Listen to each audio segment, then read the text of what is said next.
मार्च का ये महीना वैश्विक स्तर पर बहुत ही हलचल भरा रहा है।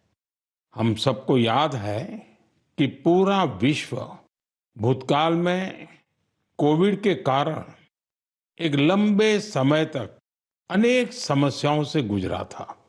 हम सभी की अपेक्षा थी कि कोरोना के संकट से निकलने के बाद दुनिया नए सिरे से प्रगति की राह पर आगे बढ़ेगी। लेकिन दुनिया के अलग अलग क्षेत्रों में लगातार युद्ध और संघर्ष की परिस्थितियां बनती चली गई। वर्तमान में हमारे पड़ोस में एक माह से भीषण युद्ध चल रहा है। हमारे लाखों परिवारों के सगे संबंधी इन देशों में रहते हैं, खासतौर पर खाड़ी देशों में काम करते हैं। मैं गल्फ कंट्रीज का बहुत आभारी हूं। वे ऐसे 1 करोड़ से ज्यादा भारतीयों को वहां पर हर प्रकार की मदद दे रहे हैं। साथियों, जिस क्षेत्र में अभी युद्ध चल रहा है, वह क्षेत्र हमारी ऊर्जा आवश्यकताओं का बड़ा केंद्र है। इसकी वजह से दुनिया भर में पेट्रोल और डीजल को लेकर संकट की स्थिति बनती जा रही है। हमारे वैश्विक संबंध, अलग अलग देशों से मिल रहा सहयोग और पिछले 1 दशक में देश का जो सामर्थ्य बना है, इनकी वजह से भारत इन परिस्थितियों का डटकर मुकाबला कर रहा है। साथियों, निश्चित तौर पर यह चुनौतीपूर्ण समय है। मैं आज मन की बात के माध्यम से सभी देशवासियों से फिर यह आग्रह करूंगा कि हमें एकजुट होकर इस चुनौती से बाहर निकलना है। जो लोग इस विषय पर भी राजनीति कर रहे हैं, उन्हें राजनीति नहीं करनी चाहिए। यह देश के 140 करोड़ देशवासियों के हित से जुड़ा विषय है। इसमें स्वार्थ भरी राजनीति का कोई स्थान नहीं है। ऐसे में जो भी लोग अफवाह फैला रहे हैं, वे देश का बहुत बड़ा नुकसान कर रहे हैं।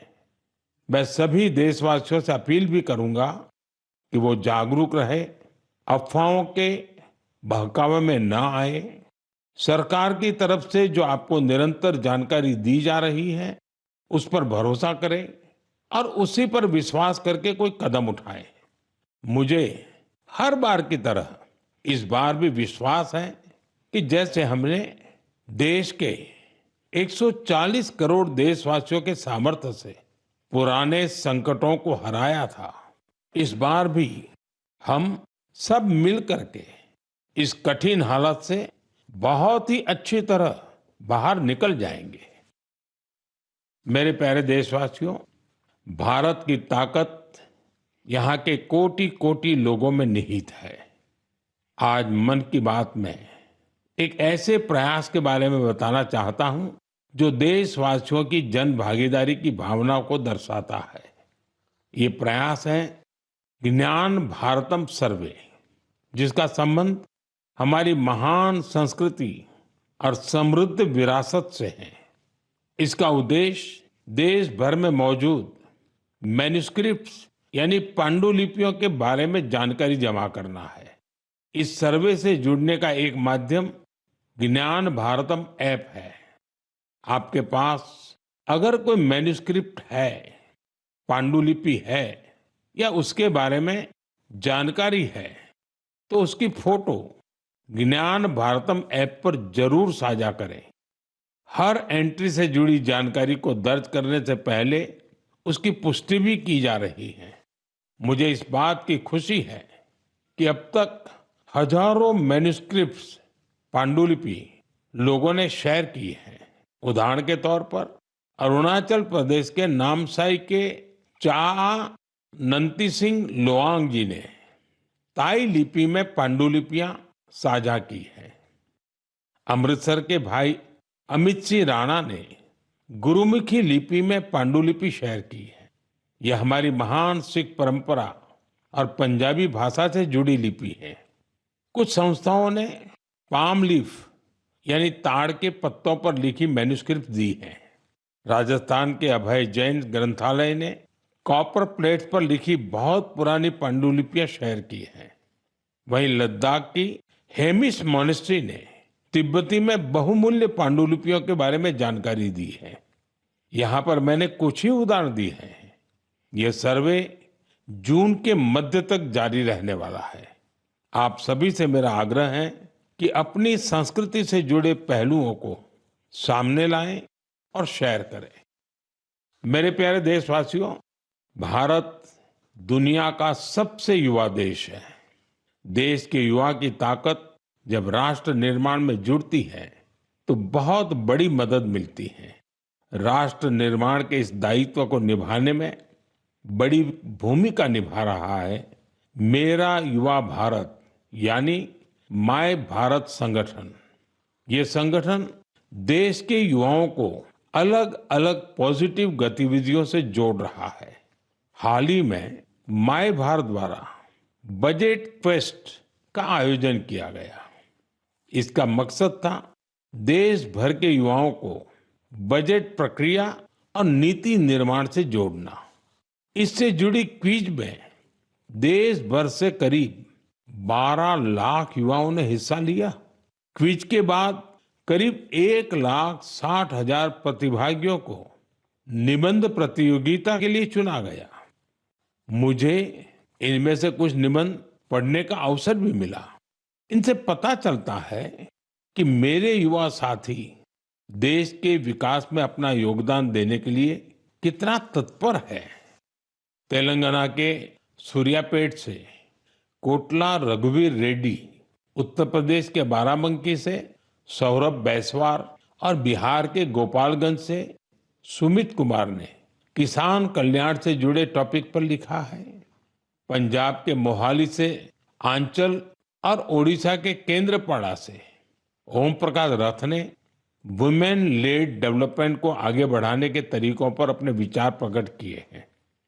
हरियाणा के यमुनानगर से प्रथम बरार ने लिखा है कि ग्रीन और क्लीन भारत ही समृद्ध भारत का मार्ग है। इससे उनकी गहरी सोच का पता चलता है। दिल्ली के शंख गुप्ता का सुझाव है कि ग्रामीण क्षेत्रों में खेल प्रतिभाओं की पहचान के लिए और अधिक प्रयास होने चाहिए। हमारे युवा साथियों ने स्किल डेवलपमेंट और ईज ऑफ डूइंग बिजनेस पर भी अपने विचार साझा किए हैं। मैं उन सभी युवाओं की सराहना करता हूं जो अपने आइडियाज शेयर कर रहे हैं। ये विचार देश को आगे ले जाने में बहुत अहम है। मेरे प्यारे देशवासियों, देश भर के क्रिकेट फैंस के लिए यह महीना जोश और उत्साह से भर देने वाला रहा है। जब भारत ने T20 वर्ल्ड कप में ऐतिहासिक जीत दर्ज की तो देश में हर तरफ खुशी की लहर दौड़ गई। अपनी टीम की शानदार सफलता पर हम सभी को बहुत गर्व है। पिछले महीने के आखिर में कर्नाटका के हुबली में एक बहुत ही रोचक मुकाबला देखने को मिला। इस मुकाबले को जीतकर जम्मू कश्मीर की क्रिकेट टीम ने रणजी ट्रॉफी को अपने नाम कर लिया। सबसे खुशी की बात है कि करीब 7 दशकों के लंबे इंतजार के बाद इस टीम ने अपना पहला रणजी खिताब हासिल किया। यह अभूतपूर्व सफलता खिलाड़ियों के कई वर्षों के निरंतर प्रयासों का परिणाम है। टीम के कप्तान पारस डोगरा ने अद्भुत कौशल दिखाया। अपने नेतृत्व से इस जीत में उन्होंने अहम योगदान दिया। आज देश में कश्मीर के युवा गेंदबाज आकिब नबी के प्रदर्शन की भी चर्चा हो रही है, जिन्होंने रणजी सीजन में 60 विकेट लिए हैं। इस जीत से टीम के खिलाड़ी और कोचिंग स्टाफ के साथ साथ जम्मू कश्मीर के लोग बहुत रोमांचित हैं। क्रिकेट के मैदान में इस शानदार प्रदर्शन के बाद वहां के युवाओं में खेलों के प्रति उत्साह और बढ़ गया है। आने वाले समय में यह कई युवाओं को स्पोर्ट्स को अपनाने के लिए प्रेरित करेगा। जम्मू कश्मीर के लोगों में खेलों को लेकर गजब का जज्बा रहा है। मुझे खुशी है कि अब यह बड़े खेल आयोजनों का हब भी बनता जा रहा है। खेलो इंडिया विंटर गेम्स के लिए गुलमर्ग तो पहले ही अपनी पहचान बना चुका है। फुटबॉल जैसे स्पोर्ट्स भी यहाँ के युवाओं के बीच काफी लोकप्रिय है। मुझे आशा है कि आने वाले समय में जम्मू कश्मीर के खिलाड़ियों की जीत का यह सिलसिला यूं ही जारी रहेगा। मेरे प्यारे देशवासियों, मैं अक्सर कहता हूं, जो खेलेगा वो खिलेगा।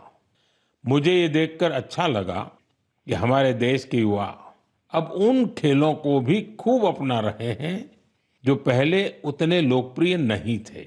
उत्तर प्रदेश के प्रतिभाशाली एथलीट गुलवीर सिंह ने ऐसे ही एक खेल में कमाल कर दिखाया है। उन्होंने कुछ ही हफ्ते पहले न्यूयॉर्क सिटी हाफ मैराथन में तीसरा स्थान हासिल कर इतिहास रच डाला। वे 1 घंटे से कम समय में हाफ मैराथन पूरा करने वाले पहले भारतीय एथलीट बने। स्क्वॉश खिलाड़ी बेटी अनाहत सिंह ने स्क्वॉश ऑन फायर ओपन का बड़ा अंतर्राष्ट्रीय खिताब अपने नाम किया। सिर्फ 17 साल की उम्र में उन्होंने ये सफलता हासिल की। इसके साथ ही वे पीएसए वर्ल्ड रैंकिंग में टॉप 20 में जगह बनाने वाली सबसे कम उम्र की एशियाई महिला खिलाड़ी बन गई है। मुझे अस्मिता एथलेटिक्स लीग की जानकारी भी मिली है। इसमें 8 मार्च को महिला दिवस के अवसर पर कई स्पोर्टिंग इवेंट्स का शानदार आयोजन किया गया। लीग में करीब 2 लाख बेटियों ने भागीदारी की। ये देखकर अच्छा लगता है कि भारत की नारी शक्ति देश में हो रहे इस स्पोर्टिंग ट्रांसफॉर्मेशन में अहम भूमिका निभा रही है। साथियों, मेरा हमेशा से यह आग्रह रहा है कि आप सभी अपनी फिटनेस पर जरूर ध्यान दें। अंतर्राष्ट्रीय योग दिवस में अब 100 दिनों से भी कम समय बचा है। पूरी दुनिया में योग के प्रति आकर्षण भी लगातार बढ़ रहा है। अफ्रीका के जिबूती में अलमिस जी अपने अरविंद योग सेंटर के जरिए योग को बढ़ावा दे रहे हैं। वे यहाँ की कई और जगहों पर भी लोगों को योग सिखाते हैं। आप में से कई लोगों ने इंस्टाग्राम कंटेंट क्रिएटर युवराज दुआ की पोस्ट पर मेरे से रिप्लाई को लेकर कमेंट्स किए हैं। उन्होंने मुझसे आग्रह किया था कि मैं उनके पिता से कहूं कि वे शुगर इंटेक कम करें। मुझे खुशी है कि मेरे अनुरोध का उनके पिता पर सकारात्मक प्रभाव पड़ा है। मैं आप सभी से आग्रह करूंगा कि आप भी शुगर इंटेक को कम करें और जैसा मैंने पहले भी कहा है, हमें खाने के तेल में 10% की कटौती भी करनी है। इन छोटे छोटे प्रयासों से आप मोटापे और लाइफस्टाइल से जुड़ी बीमारियों से दूर रहेंगे। मेरे प्यारे देशवासियों, एक पुरानी कहावत है, करत करत अभ्यास के जड़ मत होत सुजान। यानी जब हम निरंतर अभ्यास करते हैं तो उतनी ही ज्यादा बुद्धिमत्ता हासिल करते जाते हैं। लोग भी सबसे बेहतर तब सीखते हैं जब उनकी सक्रिय भागीदारी होती है। मुझे बेंगलुरु में शिक्षा से जुड़े एक यूनिक प्रयास के बारे में जानकारी मिली है। यहाँ एक टीम प्रयोग इंस्टीट्यूट ऑफ एजुकेशन रिसर्च चला रही है। इस टीम का रिसर्च प्रोजेक्ट पर विशेष फोकस है। यह टीम स्कूल लेवल पर साइंस एजुकेशन को लोकप्रिय बनाने में जुटी है। उन्होंने अन्वेषण नाम का एक प्रयोग किया है। इसके जरिए 9वीं से 12वीं क्लास तक के स्टूडेंट्स को केमिस्ट्री, अर्थ साइंसेस और वेलनेस जैसे क्षेत्रों में इनोवेशन करने का मौका मिलता है। इससे स्टूडेंट्स को रिसर्च का बहुत अच्छा अनुभव हासिल होता है। साथ ही अपने प्रोजेक्ट्स को पब्लिश करने का प्लेटफॉर्म भी मिलता है। साथियों, परीक्षा पे चर्चा के दौरान कुछ स्टूडेंट्स ने मुझे बताया था कि वे साइंस पढ़ना तो चाहते हैं, लेकिन उन्हें इससे डर भी लगता है। इस दिशा में प्रयोग की टीम का प्रयास बहुत ही सराहनीय है। यह पहल स्टूडेंट्स को साइंस के साथ जुड़ने और प्रैक्टिकली कुछ करके दिखाने का मौका देती है। जब हम किसी चीज को खुद करके देखते हैं तो जिज्ञासा और रुचि पैदा होती है। कौन जानता है कि मेरे युवा साथियों में ही कोई आने वाले समय का बेहतरीन साइंटिस्ट हो। साथियों, शिक्षा के माध्यम से अतीत को संरक्षित करने और भविष्य को तैयार करने का एक प्रयास नागा समुदाय भी कर रहा है। इस समुदाय के लोग अपनी आदिवासी परंपराओं का बहुत सम्मान करते हैं। वो इस पर गर्व तो करते ही हैं, साथ ही अपनी अप्रोच को आधुनिक भी रखते हैं। नागा ट्राइब्स में मोरुंग लर्निंग की एक पारंपरिक व्यवस्था थी। इसमें बुजुर्ग लोग अपने अनुभवों से युवाओं को पारंपरिक ज्ञान, इतिहास और लाइफ स्किल्स के बारे में बताते थे। समय के साथ यह सिस्टम अब मोरुंग कॉन्सेप्ट ऑफ एजुकेशन में बदल गया है। इसके माध्यम से बच्चों में गणित और विज्ञान जैसे विषयों में रुचि पैदा की जाती है। इसमें समुदाय के बुजुर्ग उन्हें कहानियां, लोकगीत और पारंपरिक खेलों के साथ लाइफ स्किल्स सिखाते हैं। इस तरह हमारा नागालैंड अपनी सांस्कृतिक विरासत को सुरक्षित रखते हुए बच्चों की शिक्षा को आगे ले जा रहा है। आपको भी अपने क्षेत्र में ऐसे प्रयासों के बारे में पता चले तो मुझे जरूर शेयर कीजिएगा। मेरे प्यारे देशवासियों, देश के कई हिस्सों में गर्मियों की शुरुआत हो चुकी है। यानी ये समय जल संरक्षण के अपने संकल्प को फिर से दोहराने का है। पिछले 11 वर्षों में जल संचय अभियान ने लोगों को बहुत जागरूक बनाया है। इस अभियान के तहत देश भर में करीब 50 lakh artificial water harvesting structure बनाए गए हैं। मुझे ये देखकर अच्छा लगता है कि अब जल संकट से निपटने के लिए गांव-गांव में सामुदायिक स्तर पर प्रयास होने लगे हैं। कहीं पुराने तालाबों की सफाई हो रही है, कहीं बरसात के जल को सहेजने के लिए प्रयास किया जा रहा है। अमृत सरोवर अभियान के तहत भी देश भर में करीब 70,000 अमृत सरोवर बनाए गए हैं। बारिश का मौसम आने से पहले इन सरोवरों की साफ सफाई भी शुरू हो गई है। आज मैं आपसे कुछ प्रेरक उदाहरण भी साझा करना चाहता हूं।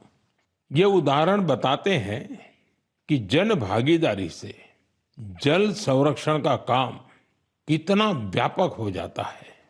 साथियों, त्रिपुरा की जम्पुई पहाड़ियों में बसा वागमुन गांव 3000 फीट की ऊंचाई पर बसा है। ये गांव पानी के गंभीर संकट का सामना कर रहा था। गर्मियों के दिनों में गांव के लोग पानी के लिए लंबी दूरी तय करते थे। आखिरकार गांव के लोगों ने बारिश की हर बूंद को सहेजने का निर्णय किया। आज वांगमुन गांव के लगभग हर घर में rooftop rain water harvesting system स्थापित हो गया है। जो गांव कभी पानी की कमी से जूझ रहा था, वो जल संरक्षण की एक प्रेरक मिसाल बन गया है। साथियों, इसी तरह छत्तीसगढ़ के कोरिया जिले में भी एक अनोखी पहल देखने को मिली। यहाँ के किसानों ने एक सरल लेकिन प्रभावशाली आइडिया पर काम किया। यहाँ के किसानों ने अपने खेतों में छोटे छोटे रिचार्ज तालाब और सोख्ता गड्ढे बनाए, जिससे बारिश का पानी खेतों में ही रुकने लगा और धीरे धीरे वह जमीन के अंदर जाने लगा। आज इस क्षेत्र के 1200 से अधिक किसान इस मॉडल को अपना चुके हैं और गांव का ग्राउंड वाटर लेवल बहुत बेहतर हो गया है। इसी तरह तेलंगाना के मंचेरियाल जिले के मुदिगुंटा गांव में भी लोगों ने मिलकर पानी की समस्या दूर की है। गांव के 400 परिवारों ने अपने घरों में सॉकपिट बनाया और वाटर कंजर्वेशन का जन आंदोलन बना दिया। इससे गांव का ग्राउंड वाटर लेवल बेहतर हुआ है। साथ ही प्रदूषित पानी की वजह से होने वाली बीमारियां बहुत कम हो गई हैं। मेरे प्यारे देशवासियों, हमारे मछुआरे भाई बहन सिर्फ समुद्र के योद्धा नहीं हैं, बल्कि वे आत्मनिर्भर भारत के एक मजबूत नींव भी है। वे सुबह होने से पहले समंदर की लहरों से जूझते हुए अपने परिवार के साथ साथ देश की अर्थव्यवस्था को मजबूती देने में जुट जाते हैं। ऐसे मेहनतकश मछुआरों का जीवन आज कई तरह से आसान बनाया जा रहा है। चाहे बंदरगाहों का विकास हो या मछुआरों के लिए बीमा, ऐसी कई पहल उनके बहुत काम आ रही है। हम जानते हैं कि समंदर में उनकी गतिविधियों को मौसम का रुख बहुत प्रभावित करता है। इसे देखते हुए टेक्नोलॉजी के जरिए भी उनकी पूरी मदद की जा रही है। मुझे बेहद खुशी है कि ऐसे प्रयासों से हमारा फिशरीज सेक्टर न केवल समृद्ध हो रहा है, बल्कि कुछ नया करने का जज्बा भी भर रहा है। आज फिशरीज और सीवीड के क्षेत्र में नए नए इनोवेशन हो रहे हैं और हमारे मछुआरे भाई बहन आत्मनिर्भर बन रहे हैं। ओडिशा के संबलपुर की सुजाता भुयान जी एक गृहिणी थी, लेकिन वो कुछ नया करके अपने परिवार की और मदद करना चाहती थी। इसलिए कुछ वर्ष पहले उन्होंने हीराकुंड रिजर्वायर में फिश फार्मिंग शुरू की। शुरुआती दिन उनके लिए आसान नहीं थे। मौसम में होने वाले बदलाव, मछलियों के खाने का प्रबंध और घर की जिम्मेदारियों के साथ संतुलन बनाने में जैसी कई चुनौतियां थी, लेकिन उनका हौसला अडिग था। केवल 2-3 वर्ष के भीतर उन्होंने अपने प्रयास को एक फलते फूलते बिजनेस में बदल दिया। आज उनकी सफलता समुदाय की महिलाओं के लिए उम्मीद की नई किरण बन गई। साथियों, लक्षद्वीप में मिनिकॉय की हावा गुलजार जी की कहानी हमारी माताओं बहनों की अद्भुत संकल्प शक्ति को सामने लाती है। दरअसल वे एक फिश प्रोसेसिंग यूनिट चलाती थी, लेकिन उन्हें लगा कि उनके पास एक अच्छा कोल्ड स्टोरेज हो तो वे और बेहतर कर सकती है। इसलिए उन्होंने कोल्ड स्टोरेज यूनिट लगाने का फैसला किया। आज यही उनकी ताकत बन चुका है। अब वे बेहतर प्लानिंग के साथ कारोबार कर पा रही है।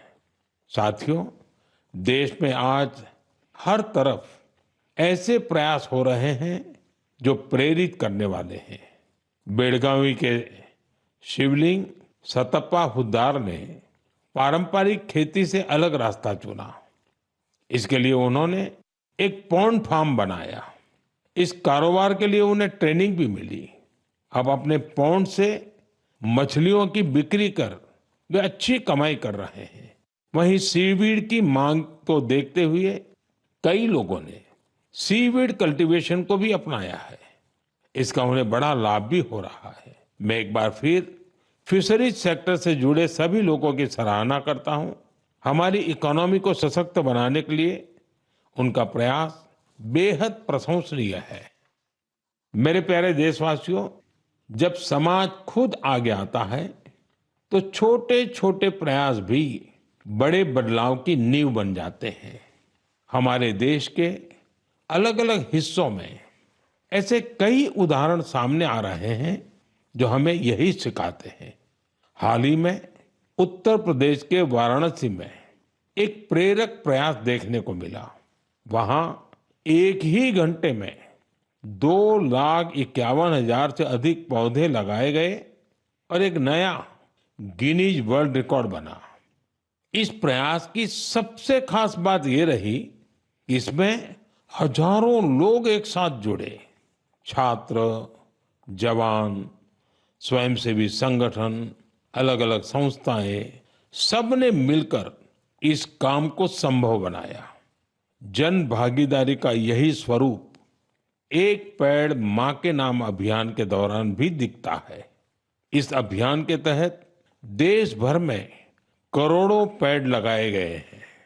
साथियों, नागालैंड के चिजामी गांव से भी एक बहुत प्रेरक प्रयास सामने आया है। चिजामी गांव की महिलाएं मिलकर 150 से अधिक वैरायटी के पारंपरिक बीजों को सुरक्षित रख रही है। इन बीजों को एक कम्युनिटी सीड बैंक में संरक्षित किया जा रहा है। जिसे गांव की महिलाएं ही चलाती हैं। इनमें चावल, बाजरा, मक्का, दालें, सब्जियां और कई तरह की जड़ी बूटियां शामिल है। ये एक ऐसा प्रयास है जिसमें ज्ञान भी सुरक्षित है, परंपरा भी जीवित है और आने वाली पीढ़ियों के लिए एक मजबूत आधार भी तैयार हो रहा है। साथियों, आज जब दुनिया जलवायु परिवर्तन जैसी चुनौतियों का सामना कर रही है, तब ऐसे प्रयास हमें यह बताते हैं कि समाधान हमेशा कहीं दूर नहीं होता। कई बार हमारे अपने पारंपरिक ज्ञान और सामुदायिक प्रयास ही हमें सबसे मजबूत रास्ता दिखाते हैं। मेरे प्यारे देशवासियों, आज आप देश के किसी छोटे बड़े शहर में जाएंगे तो एक बदलाव आप जरूर नोटिस करेंगे।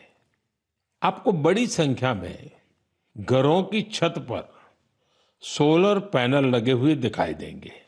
कुछ साल पहले तक ये इक्का दुक्का घरों पर ही दिखता था, लेकिन आज पीएम सूर्यघर मुफ्त बिजली योजना का प्रभाव देश के कोने कोने में दिखने लगा है। इस योजना की वजह से गुजरात के सुरेंद्रनगर जिले की पायल मुजपरा के जीवन में बहुत बड़ा बदलाव आया है। उन्होंने सूर्य पहल के माध्यम से सोलर पावर टेक्नोलॉजी की ट्रेनिंग ली और 4 महीने का सोलर पीवी टेक्नीशियन का कोर्स पूरा किया। अब वो एक कुशल सोलर टेक्नीशियन बन गई है। पायल एक सोलर उद्यमी के तौर पर अपनी पहचान बना रही है। वो आसपास के जिलों में सोलर रूफटॉप इंस्टॉलेशन का काम करती है और इससे उन्हें हर महीने हजारों रुपए की आय होती है। साथियों, मेरठ के अरुण कुमार भी अब अपने इलाके में ऊर्जादाता बन गए हैं। हाल ही में दिल्ली में हुए कार्यक्रम में अरुण कुमार ने हिस्सा लिया था और अपने अनुभव साझा किए थे। उन्होंने बताया था कि वो न केवल बिजली बिल की बचत कर रहे हैं, बल्कि अपनी अतिरिक्त बिजली बेच भी रहे हैं। साथियों, जयपुर के मुरलीधर जी की सफलता भी कुछ ऐसी ही है। पहले उनकी खेती डीजल पंप पर निर्भर थी, जिसमें हर साल हजारों रुपए खर्च होते थे। जब उन्होंने सोलर पंप अपनाया तो उनकी खेती का तरीका ही बदल गया। अब उन्हें होती है और उनकी सालाना आय भी बढ़ गई है। सबसे महत्वपूर्ण बात यह है कि अब उनका परिवार साफ ऊर्जा के साथ बेहतर जीवन जी रहा है। साथियों, पीएम सूर्यघर मुफ्त बिजली योजना का फायदा नॉर्थ ईस्ट के इलाकों में भी मिल रहा है। त्रिपुरा में रियांग जनजाति के कई गांव ऐसे थे जहां बिजली की समस्या थी। अब सोलर मिनी ग्रिड के माध्यम से वहां के घरों में रोशनी रहती है। वहां बच्चे अब शाम के बाद भी पढ़ पा रहे हैं, लोग मोबाइल चार्ज कर पा रहे हैं और गांव का सामाजिक जीवन भी बदल गया है। साथियों, देश में सोलर ऊर्जा क्रांति के ऐसे न जाने कितने उदाहरण हैं। आप भी इस क्रांति से जुड़िए और दूसरों को भी जोड़िए। मेरे प्यारे देशवासियों, मन की बात के लिए मुझे हर महीने देश के अलग अलग हिस्सों से ढेरों संदेश मिलते हैं। इन संदेशों से ये भी पता चलता है कि दूर दराज के क्षेत्रों में बैठे लोग कितने चाव से इस कार्यक्रम को सुनते हैं। जब मैं आपके सुझाव पढ़ता हूं तो मुझे लगता है कि ये सिर्फ एक कार्यक्रम नहीं है, ये हम सबका एक साझा संवाद बन गया है। आपके विचार, आपके अनुभव इस कार्यक्रम को लगातार बेहतर बनाने की प्रेरणा देते हैं। आप अपने आसपास की प्रेरक गाथाएं यूं ही साझा करते रहिए। हो सकता है आपकी एक छोटी सी कोशिश किसी और के जीवन में बड़ा बदलाव ले आए, किसी को आगे बढ़ने का नया हौसला दे दे। यही तो रेडियो की असली ताकत है। ये देश के अलग अलग कोने में बैठे लोगों का एक विचार, एक भावना और एक उद्देश्य से जोड़ देता है। अगले महीने फिर मिलेंगे कुछ नए प्रेरक व्यक्तित्वों के साथ, कुछ ऐसे प्रयासों के साथ जो हमें आगे बढ़ने की नई ऊर्जा देंगे।